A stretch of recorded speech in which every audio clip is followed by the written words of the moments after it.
Hello, YouTube world. Ed Kirkpatrick. Thanks for dropping in there. Oh, it's going to be a trapping video. No, I'm not going to show any pictures or anything. This video is going to be about trapping. And I'm a fairly experienced trapper. Caught 56 coyotes in 2 days. South Dakota one time. Shot 36 one night. Missouri. Oh. Yeah, South Dakota there, I got up there and it just snowed. And the guy took me on a tour of the property on snowmobiles. Now, I had ordered a case of snares, and which is 144, big case. So we rode around, and everywhere I could see that it snowed that evening, but didn't snow that night. And everywhere that night, them coyotes went under that fence line, you could see it. So I set snares on the fence line, all up down the fence line. I set about 116 of them, I think. I didn't use all 144. But the next morning, I had 56 coyotes all hung up on snares. Most by their neck, some by their leg, or a paw, some by their back leg. Yep. Some in the middle of their body. Yeah. Then, yeah, anyway. That wasn't thinking outside the box. That was just lucky. That was lucky. That guy paid me $200 a coyote, too, that day. Took 2 weeks for his check to clear, but it finally cleared. But when I talk about trapping and thinking out of the box, I mean, you got to learn to live. If you're going to get to trapping, you almost have to live it to be successful at it. You can dabble at it, and you make it a little bit of a hobby, but if you really want to be successful at it, really successful, you got to live it. And I did that for a year. Made a doggone good living, too. But you got to live it. I mean, you live it so hard when you walk into a store or restaurant to buy something or eat. People smell you, and, you know, you go in the restaurant, and some lady says, that Kirkpatrick boy sure going downhill fast. Look at the way he's dressed. His truck's all full of mud, too. I mean, it's that bad, you know. You come home, you sleep, you toss and you turn, you get up the next day. Sometimes you shave, sometimes you shower, sometimes you don't. Still got so dang much skunk on you. Anyhow, that's what you got to do. And I remember one time, I think this was in down here in South Georgia. It was in South Georgia. That's where it was, because it's my dog Rambler. We had shot a few female coyotes up this way. And I always get one of them Cajun turkey injector things, and I drain every animal I kill. I drain the bladder out, and I try to save everything on it. Hair, meat for bait. You use it. Sometimes you have to use it right away. You can throw soda on the baking soda on the meat, and it'll keep it from getting ass taint too quick. But so we took Rambler down to South Georgia on a coyote hunt. Rambler's supposed to have been a coon dog, but he wasn't worth a darn coon, but he chased coyote all day long. We took Rambler down there, got him out of the truck, got him everything. I don't know, it was about 30 minutes before dark. I had 2 little old bottles in the truck. So I poured them all in one spray bottle and put a little water in there, and it helped Rambler. And I sprayed Rambler. Sprayed him down good too, boy. He was starting to sneeze. Sprayed him down so good with that female coyote urine. Then we cut him loose. Yeah, we did. Boy, he thought he was chasing them, and they ended up chasing him. They didn't know he was a him. He smelled like a female. One they ain't seen before. Maybe one they'd smelled before. But anyhow, yeah, them coyotes come running up there. And there's about 3 of us, man. We all had full autos. We just opened up on sticks and limbs flying everywhere. Rambler just dove to the ground like digging a hole. Yeah, and ended up getting 13, I think it was. I think 1 got away. Yeah, 1. You live to tell the story, right? Don't go to that place. But yeah, you got to think out the box. And when I went to Missouri that time, the guy said, man, he said, my cows out here in the field, you know, I got a small barn, but the coyotes coming in here, they chase them around at night, they try to get to the barn. They didn't kill 2 of the calves. I said, well, all right. So they're coming to the barn at night. So, yeah, he said, I had 3 barn cats down at that damn barn, and all 3 of them were dead. I said, really? He said, yeah. Said, you done lost 2 cows and 3 barn cats. Yeah. Huh. Well, you don't want to lose no more cows, do you? No. I said, how about a barn cat? What do you mean? I said, well, I don't think we're going to lose him. But ain't you got one? I see one run over here around your garage a while ago. Yeah. I said, I need to borrow that cat tonight. I'll kill them coyotes for you. All right. What's the plan? Said, can't tell your wife or she'll freak out. Wife's a veterinarian. Yeah, okay. I said, we're going to take this here dog collar. We're going to tie it on that cat. We're going to stick him on them big old cages. We're going to stick him right down there in the middle of your field. We're going to get up here on the top side, on the upwind side. We're going to look down there with thermal imaging, and every time we hit that daggum shock on that collar, that cat's going to scream and raise hell. And them coyotes are going to be coming. He said, you think Peter would agree with this? I said, I don't give a rip what Peter agrees with. Cat ain't going to be no messed up than a dog on a collar.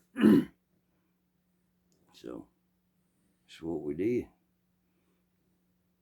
It was cold at night too. Wind blowing like crazy, blowing right in her face. We get blisters, all the lips was cracking. I see why they sell that chapstick right there at the checkout counter. Every convenience store you go to, there's chapstick. Around here it's bubble gum for whatever reason. Anyway, so yeah, you got to think out the box. Now that cat was perfectly fine. Them coyotes come in that evening. I think we shot 4 the first round, and a few minutes later, here come 8 more. We shot them, and then we didn't have no action for a while, so we let the cat rest. I don't know, about 3 in the morning, heard a truck going up the road. Coyotes started yipping and yapping, so we hit the old cat, and boy, here come about 12 of them that time. Anyway, we got a mess of them. Sure did. And another thing, when you're setting traps, you do like a dirt hole trap. There ain't nothing wrong with putting 3 or 4 or 5 dirt holes right in the same big old hole, or in the same area. I don't know why people, they put one little trap right there and say, okay, I got to see in here, and I got that way you can get around it. Put more than one option for him to step on. Yeah, it ain't nothing but money, more traps, but it works. And another thing, roadkill. Yep, roadkill. Let me get a swallow over here. Hang on just a minute. Yeah, another thing. Yeah, got this condition, makes me go all the time. It's a mucus thing. Actually, it's a good thing, because I smoke. Yeah, anyway. Anyhow. Roadkill. Don't pass it up. I used to keep a shovel, and one of them flat shovels. Is that a shovel or is that a spade? Spade one looks like a sharp thing, ain't it? like a spade on a deck of cards. And the shovel just got like a coal shovel or snow shovel. Anyway, I just keep shoveling back the truck. I see roadkill, raccoon, possum, squirrel, something like that. I chunk it in the truck, see a deer, I stop by and look at it, get my injector out, and I get the urine out of it. Urine, blood, whatever come out of that thing when you sucked it up. Yep. Nobody wasn't looking, and they cut the tail off. You gotta keep some hair around. Yeah, you do. I know. You gotta have that sheep's wool. You gotta have that sheep's wool to make your sets with. No, you ain't got to have the sheep's wool. If you checking a coyote line, a coyote trap, what's the best fur to have down in that hole? Ain't sheep's wool. If a coyote's smelling in that hole, he'd like to smell some coyote hair. That's my buddy Bubba. He done buried me a treat down here. I'm fixing to get his treat. Pow! Got him popped in his trap. You gotta think outside the box, man. You gotta live it, learn it, really understand it. You're riding down the road, you're gonna see you may see some prey on the side of the road. In other words, you may see a raccoon, a possum, a beaver, a coyote, or a dog or a cat. And I know it's, I wouldn't do this in town, but I was out on a country road and I seen a dog been there run over and he wasn't all swelled and blowed up and dead. Yeah, I'd get his urine and get some of his hair too. Yep. Yeah, it would. That's how you gotta live it. You gotta learn it. You gotta earn it. Yep. You start doing all that, you will start smelling funky. I ain't kidding. Man, the best soap I found to get all that funk off of it was lava. It's got them little gritty things. Oh, man, hurt anyway. But yeah, you're gonna see deer, you're gonna see rabbit, squirrel, duck, goose, a red bird on the side of the road or in the road dead, Man, if you got time, if you're serious about driving, you want to get your little repertoire of tools, your little tool kit. Start taking urine and hair from these animals and storing it. And then I guarantee you one day, you're gonna, I need that, I got that. Yep. Yeah. Target bait. What is target bait? Yeah. Well, we're gonna go catch a coyote, so we're gonna stick a coyote dummy out there. Okay. Well, what's up with the coyote? Well, the coyote's getting my chickens. Well, I think we ought to use a chicken herding bait, don't you? See what I'm saying? Yeah. It can get crazy, crazy, crazy. Now let's talk about hogs for a minute. Same thing. You gotta live it, you gotta learn it, you gotta get down there, you gotta hunt it. In the swamps around here where I'm at, there's plenty of wild hogs. They'll kill you and eat you. It's a mean, bacon stew, 300, 400, 500 pounds. But can you call hogs? Like, suey, suey. I don't think so. I don't know though. I do have a buddy, he got one of them grunt calls. Make it sound like a deer or a hog. And I know another buddy, he's got a thing on his call. It sounds like hogs eating at a trough. Actually sounds like prisoners eating in a dang prison. I don't know if all that's pretty good. And visual wise, as far as attracting hogs, we call it hogs, right? We're attracting them. Yeah. They can't see very well, but when they do lock on something, Look out, Jack. They gonna get you. You have crossed their line.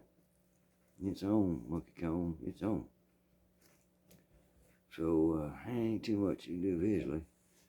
Scent-wise, now we're getting there. Scent equals food. Food equals happy hog. Now, I know you got these guys that go out there, these big fancy hog traps. And they bait them all up with the corn and everything. And the hogs come in there that evening. They get a little alert on their telephone. They go poop. Drop it on the hogs. That's the coolest crap. I love it. Yeah, I love it. But, or if you live in somewhere and you just got one hog that just kind of continuously comes up your place. Well, you think he does, you see in tracks or whatever. You can throw some corn out. You can spend some money and buy one of them hog traps. Hogs love to smell of corn and they love to smell of wheat too. You take some wheat, put it in a 5-gallon bucket, about half full of wheat, pour about half full of water, preferably non-chlorinated, and throw a little chunk of yeast or a sprinkle of yeast in there. Put a lid on it. Better be vinegar because it ain't gonna blow that lid lap off of it. Anyway, throw that out there, hogs love it. Another thing you can do, hogs, I used to go to Seth's area. Well, how many hogs I got? I don't know. Set some game cameras up. The best attractants I ever found for hogs is canned corn, especially cream canned corn. Okay, take that cream canned corn and just let it run down the side of a tree. It's permeating cream corn all through the air. Them hogs smell it, they love it. Another time I did, I had a big old acorn tree and I got me a whole trash bag full of acorns. And I come home and took them acorns and run them through the blender and crushed them all up. Throwed all that in a dang gum bucket. Poured a little water on it. Put a lid on it. I remembered about 3 weeks later and looked at it and about swole up like it's gonna bust. Opened it up and whew, that Lord mercy. Water in there gonna turn pitch black, man. And I took that out there and I slinged it here and slinged it there and slinged it there. I'm talking about within 6 hours when I left there, they were coming in. And they love that. Yep, you know, gotta use what's around you. You got natural bait right there in your yard, some acorns. Get it up, get it up, get it up. Get it up, crush them up. You can run them through something else other than your wife's blender, but get them crushed up. Put a little water on them, let them sit, swell. Some of them will sprout. I wonder what acorn liquor tastes like.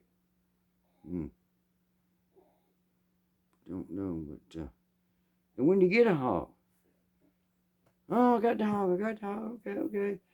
Or somebody's coming to get him, or because you're all gonna just shoot him. Well, if it's female hog or male hog, it don't matter. Get its urine. Especially a female hog, because female hogs cycle so quick.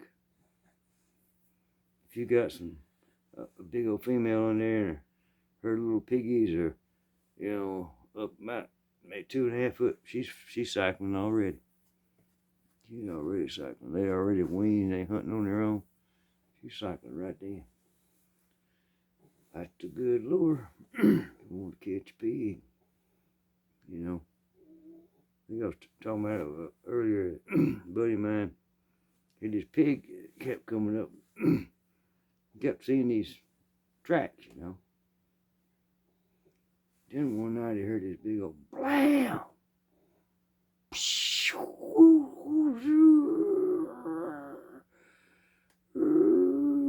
Lights going dim in the house. You know, what the hell? Put his boots on and got his shotgun, went out the door with his flashlight. Seen that pig running away from the backside of the house. Went back down the backside of the house. And he had his water heater on the outside of the house there, a little kind of a jutted out little framed in thing. That way if it busted or something, it wouldn't flood the house. Pretty cool idea. Well, you got to keep it insulated because you got your water heater outside now. Anyway, don't get that damn cold in here. Anyway, that dang hog done come up there and hit that damn water heater for whatever reason, or hit that building. Knocked that water heater over and, of course, busted the incoming line on his well. And then hot water shooting out the other way. Steam was going everywhere. Yeah. Mess. Yeah. Oh, I want to talk about turtles, too. Now, I got into turtles here a while back when I was trapping. I thought, well, they're a nice little thing, but then I realized I'd go to some ponds and there'd be like 40 turtles. And you walk around the pond and you don't scare up any fish out of the vegetation, you know, any little bitty fish or any little nothing. Turtles gonna be eating each other here pretty soon. So, first job I offered a guy, he had a cool place out in the country. So I said, make this work for me. So I offered a guy, y'all come out here and shoot them for you on the weekend. And, you know, $100 a week, is that all right? I'll probably kill 5 or 6, 7, 8, you know. Yeah, that's fine. Yeah, here's combination. This is a weekend play. Combination. Gate and all that. Yeah, that's cool. I had fun doing that. And I pretty much wiped him out of that pond, you know.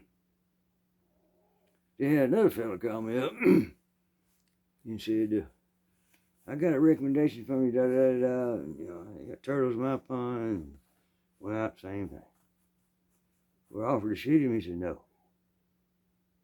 Nope. Ain't no shooting going on around here. I said, oh, okay. He says, what's your plan? I said, well, I guess I'm going to have to trap them. All right. How much that going to cost? I don't know what the price was. They give him a price. Well, how many you going to guarantee me? I don't guarantee you nothing. It's trapping. It's like fishing. It ain't called catching. He said, well, all right, I'll go along with it. Yeah, I did it, you know.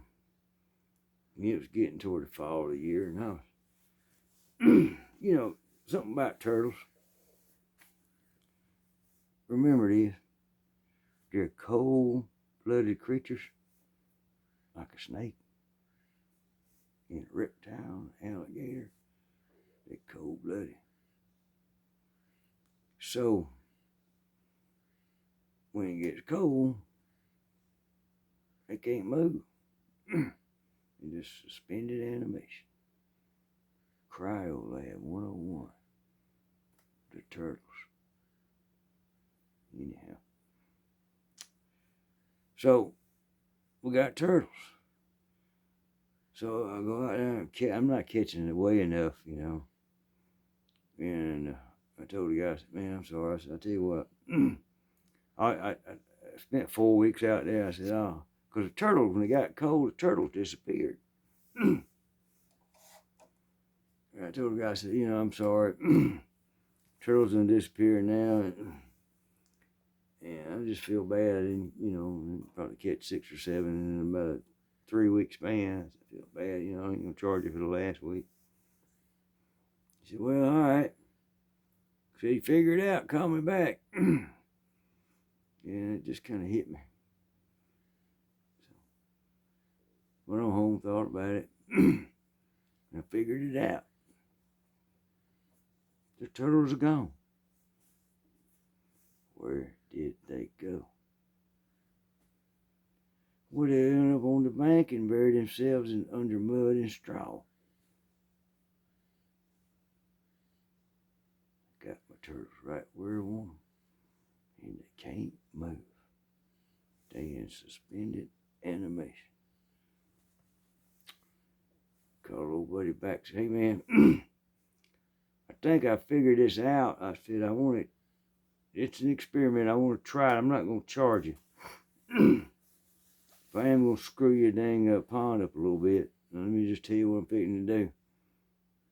So go ahead. So I'm going to get a rototiller down there, and I'm going to walk it up and down that area along that shoreline up there in the bushes and under them logs, and I'm going to chop them damn turtles up while they sleeping. He said, "They said you was the best. You go ahead."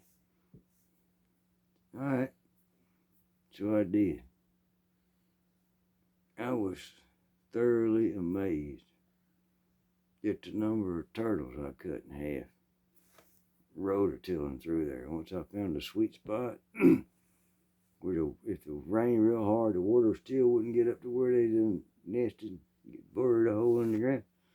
So I found that sweet spot, boy, I was chopping a turtle, everything. That thing started, you could hear them hit the, the cover on the rototiller. Geez, I hope I made y'all have a little bit of fun tonight and laugh. And just tell you about, some of my trapping exploits. Anybody ever needs any help on trapping, just send me an email. I'll see what I can do remotely, or it's real interesting. May come visit. Yep, that's that. This is this. Love y'all. Ed Kirkpatrick. Thanks for stopping by. Walk with Jesus. God bless you. And adios.